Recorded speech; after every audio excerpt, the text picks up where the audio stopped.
ازيكم يا جماعه؟ عاملين ايه؟ يا رب تكونوا بخير. ان شاء الله هنتكلم النهارده عن في ادويه عندنا موجوده في الصيدليه بيبقى مكتوب عليها اكس ار او اس ار. فاحنا دلوقتي هنعرف الفرق ما بين الاس ار وما بين الاكس ار. دلوقتي انت لو عندك دواء فيه اس ار، عندي نوعين، عندي الاس ار وعندي الاكس ار.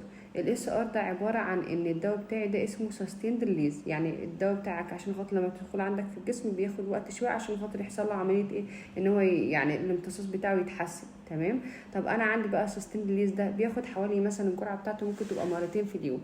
اما انا عندي بقى الاكس ار ده عباره عن اكستند ريليز. اكستند ريليز ده بيحصل له ايه؟ بيحصل له ان ده بيكون مفعوله اطول شويه، اطول من الاس ار.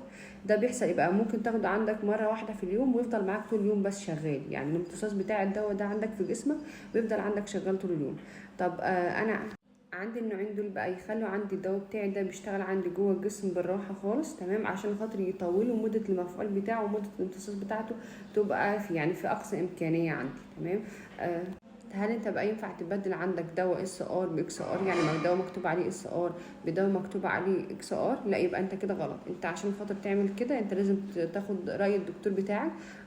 وفي الاخر ما تنسوش تعملوا لايك وسبسكرايب، واي حد عايز معنا اي ادويه يقدر يكتب لي في الكومنتس عندي تحت.